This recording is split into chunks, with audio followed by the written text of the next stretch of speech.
All right, in this video, I'll give you my thoughts about why I decided not to be an employee. Okay, decided not to be an employee and decided to be, you could say, employer or freelancer or, be my own boss or whatever you want to call it. Okay. I'll give you my points, I'll give you my thought process, and then you can, chime in and give me your thoughts. Now, right off the bat, I want to tell you I want to give you a very important disclaimer. Now, first and foremost is I'm not one of those YouTubers or influencers like Andrew Tate or Grant Cardone or any of these guys who are selling courses and make fun and disrespect people who are employees. Okay, that's not required and that is wrong. Okay, not everyone is meant to be an employer, not everyone's meant to be a businessman, not everyone's meant to be a freelancer. There are some people who do very well as being a freelancer, and most of the people are very capable of being an employee. And remember, for those of you who keep saying, oh, 9 to 5 and you earn peanuts, lot of employees, my clients at least, because I deal with people who earn upper bracket, they earn very good salaries. A lot of my cousins, a lot of my relatives, they are earning quite impressive numbers. So there are a lot of people who earn very good income being employees. Okay, so let's not disrespect them. And the second thing which you and I need to agree upon is not everyone's meant to be a businessman. Not everyone has that risk appetite. Not everyone wants that. Okay, and keep this also in mind that if everyone started being a businessman, then who is going to be an employee? Okay, we need employees. We need people who will work as employees. Okay, so we should be glad that there are people, and that helps the economy go, and that helps the system. It's like the different cogs in the wheel. Okay, so I'm not going to disrespect those people who are working a 9 to 5, but there are quite a number of you who definitely feel I don't fit into this, or so I'll give you my thought process, then you can decide whether you feel the same and whether you should be. But keep in mind, which I always tell people, my situation is unique, I'm unique, my skills are unique, so keep that factor in mind. Just because it worked out for me doesn't mean it'll work out for you. Okay, the first biggest drawback that I saw in as being an employee is, I mean, you work hard. Let's say you work hard, you dedicate yourself, you give 100% of your thought, your creativity, your actions. You'll market, you'll talk about it, you'll sell, you'll send the brochures, you'll give your business card. But then it's not you, it is them, it is their brand, it is their entity, it is their property. Okay, it's all this effort, all this time, all this money, everything that you're giving is for them. And the day you leave that organization, all this effort, all this creativity, all this marketing that you did, you leave it and then you go. And just imagine if you did that for 20 years or 30 years of your life. And when you're gone, nobody remembers you. They'll only remember the brand name, or they'll remember the brochures of you don't exist, and someone else will take your place. So, and then after 20 years or 30 years, when you look back, you're like, okay, now who knows me? Nobody knows me, nobody talks to me, nobody is interested to deal with me. You'll feel completely lost, because that was your identity, and that becomes your identity. And just imagine, that is why many people, after they resign from a job after 20-30 years, they are totally lost. So my first thing is, if I'm going to give 20-30 years of my life to different companies, then who'll know me one day? One day when I'm no longer employable, then I have to start from zero, I have to start from scratch, right? So what's the point? That was the first thing. Okay, the second thing is, when you work for somebody else, the good thing is they pay you a salary. Yes, you're not working for free. But remember, it is like you build on things. You set the foundation, then you build it, you slowly build it. It's like having an online game or online profile. Every day you sign in, you log in, you'll get points, you level up. But the day you leave, that level up and everything else, it remains there. You don't take it with you. So if you lose your account, you lost everything. So for me, it was like, if I'm going to put my blood, sweat and tears, I want something which is with me, which belongs to me, which I can carry. So when I focus on Loy Machedo, now it has been nearly 20, 25 years where I've been focusing on Loy. The articles that I've written as Loy Machedo, the website that I have with all the contributions, the articles on Quora, the articles on Medium, all which I've signed in as Loy Machedo. Even the YouTube channel, even though, okay, YouTube belongs to someone else, but everything that is Loy Machedo, I take it with me. And I've been constantly marketing and selling Loy Machedo. So over the years, I've become better. Over the years, I've improved. So I can go, I'm in Thailand right now. I can go to India and I can start, Loy Machedo will follow me. It's online, it's everywhere. So it's with me. But if I were to work for a company, okay, I can't, let's say I'm in Dubai, I resign and I go to India. The company stays in Dubai. Nobody in India knows me. Or if I go to Canada, they will say, we don't value you, we don't care. So then you become a nothing, you become a nobody, right? There's no identity. So that's the second thing. Number 3 is, this one is kind of unbearable and you'll agree with me. In an organization, you can give, let's say you give 100%, you'll get a salary. Your colleague, if he gives 60%, he will still get the same salary. Especially if you can't measure the metrics. And then there is another guy, maybe he'll give 110%. He also gets the same salary, right? Unless you're in sales and it's commission based. But if you're an engineer, if you are a designer, if you're, all of you, how do you measure the intensity? How do you measure the input? Well, you can only work extra hours. But can you measure the intensity? Can you measure the intelligence? Can you measure the creativity? So if you give 100% and another person gives 60% and you both get the same salary, won't it piss you off? And and here's another question. If the guy is giving 60 and he's getting paid the full salary and you're giving 100 and you get paid the same salary, you begin to think to yourself then, why should I be breaking my back and bending over backwards? I'll also just chill, just give the same. Mediocrity sets in, and this is a fact. It's not an assumption. So, like hot and cold water become warm. So the more you hang around with these people who give less, one is it's unfair. The second point is when you meet mediocre minds, you'll become like them. So that's one of the other things. So that's why I used to never get along. In fact, I know so many companies where the manager is not smarter than me. He's not more intelligent. He doesn't have a better personality. In fact, I don't even respect him, but he gets paid much more and I have to call him sir. I have to respect him. I have to be afraid of him. I used to hate that. I was like, what? Just because he has a few more years under his belt, but he's not as good as me. So that will kill you, And then obviously, politics and ass kissing, that's another point.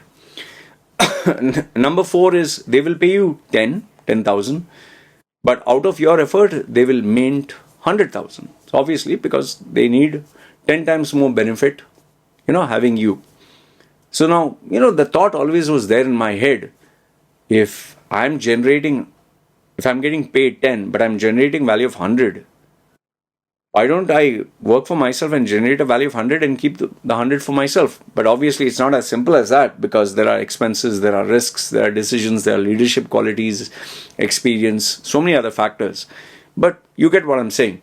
So if you are contributing to a project that is making millions and billions, you also wish, you get something more than just a salary. In some companies, they give you a small little bonus, but it's not directly proportional, right?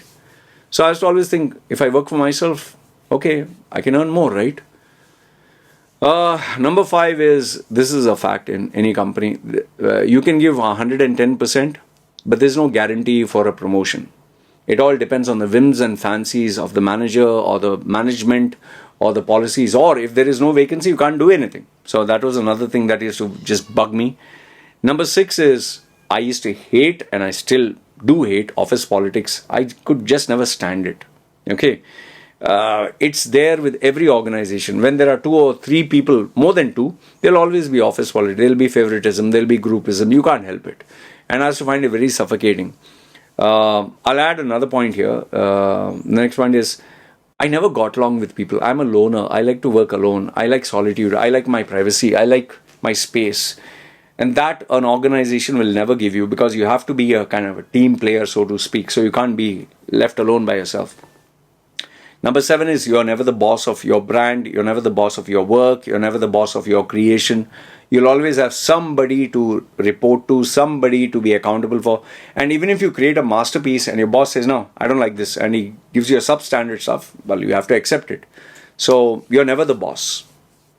The only exception to this is obviously if you run an organization that is service based, then your customer is the boss or everyone else becomes the boss. But you get what I'm trying to tell you. In an organization, you have to take instructions and you have to follow. Even if your creation is much better, you can't do anything. Number 8 is discipline is important. Getting to work is important. But then you're not just, it's not just discipline in terms of wake up every day at 4 like the army and report at 5 o'clock. It is more or less their time is your time is their time. So they will call the shot. So if they tell you, listen, you are supposed to come 5 days a week, but we have to complete this project, so you'll be working 7 days a week and you have to report to work every day at 7. You cannot question them. You cannot say no. You cannot say, no, I have to. Nothing doing. Their time, they will call the shots. You have to manage and maintain and you have to dance to their tune. So that was another thing. So here, I get up whenever I like, I sleep whenever I like, I do whatever I want, which is one of the perks that I enjoy. So if I want to work at 2 o'clock in the morning, I can do that. Like right now it is 5:14. No, nobody's there to question me. And I'm the type of guy who is most productive after my afternoon, after my morning coffee, after my walk, after I've relaxed, then I'm in the zone. So I don't like to be forced into the zone. Number 9 is the key focus will always be compliance and obedience over creativity and, brilliance. They don't want someone acting too smart. You have to, like an industrial setup, listen to the orders, be obedient. Sit, stand, roll over, play dead. And here I'll give you another point. Most of the stuff that is being done in an organization is pointless and stupid. It's like these meetings that they have and they'll sit down and all of them will discuss and waste time and send emails and there's so much of ass kissing and egos and it's totally pointless. Me having to work for myself, I don't have to go for a meeting. I don't have to listen to anyone. I just do my own thing, like whenever I like, however I like. So that's a beautiful thing to have, that freedom. And I'll tell you, there's nothing more priceless in this world than having that freedom to do what you like, when you like, where you like, with whom you like, whenever you like. And even though I might earn less, that's something that's totally priceless. I have that freedom and the flexibility which a work, being an employee, can never give you. Even if you're working from home, remember, you still have to follow rules. Okay. Then number 10 is the toxic work culture. This is known. There are quite a number of organizations that are very, very toxic. Either you'll have bad colleagues or bad customers or bad work environment, or the boss himself will be a pain in the ass. So having a toxic work culture really kills creativity and really, there are some people who just, when they get up in the morning, they're like, oh man, I have to go to work. So the toxic work culture is very dangerous. It can really destroy you and you'll age faster, Number 11 is working with idiots. That is something I've always noticed. I don't know, I know you can say that, oh, I'm praising my own tail. I'm the smartest guy in the room, but I have always been good at some things and many people cannot meet up to this. I'm not good at everything. I'm good at some things. And when I have to work with substandard people who are not up to the mark, I just hate it. So they will never have my level of dedication, my level of perfection, my level of creativity, my level of intensity, obsession. So then why should I tolerate them? That's another thing. Number 12 is, this is a hardcore reality. You can get terminated at any point of time. Any day you can lose your job. And this is something which people saw during COVID. And this is a hardcore reality that you can be the best, you can be the most dedicated, you can be the most loyal, and you can be terminated at any point of time. And that in itself is heartbreaking for many people. Like I've seen people after they've lost their jobs. This happened in Emirates Airlines.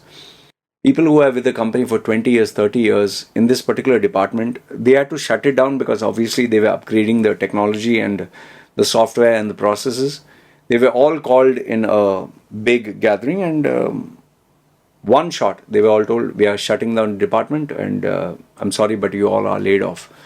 People, even senior level people, got down on their knees and they were crying, and some even went, actually, they went and caught the feet of that senior VP or whatever. Please, sir, please, I want a job. Yeah, people are begging because that was their identity. But with all the loyalty, with all the sacrifice, they said, sir, I gave my life, my blood, my tears. I worked during off days. Well, they're shutting down the department. What can you do? You can't do anything. They've moved on. So being terminated at any point of time, being at their mercy is something I hated. And I saw this with my stepfather.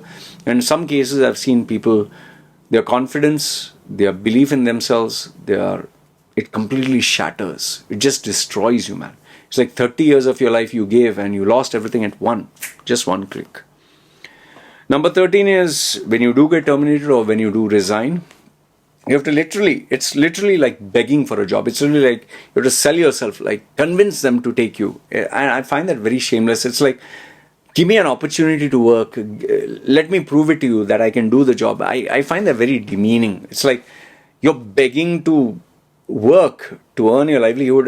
That's a terrible way, man. It's like after being the boss and after being right at the top and people kissing your ass and taking instructions from you and asking for your favors and your permission and your approval. Now you're begging for a job, and that also from somebody else. And yeah, if you have money and all that, you can just say, I want a job. You can sit like they're equal.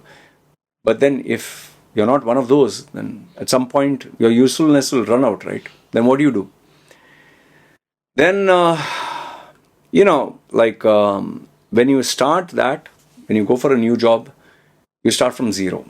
You reset to zero, and that is a horrible thing to do. It's like you reset from scratch.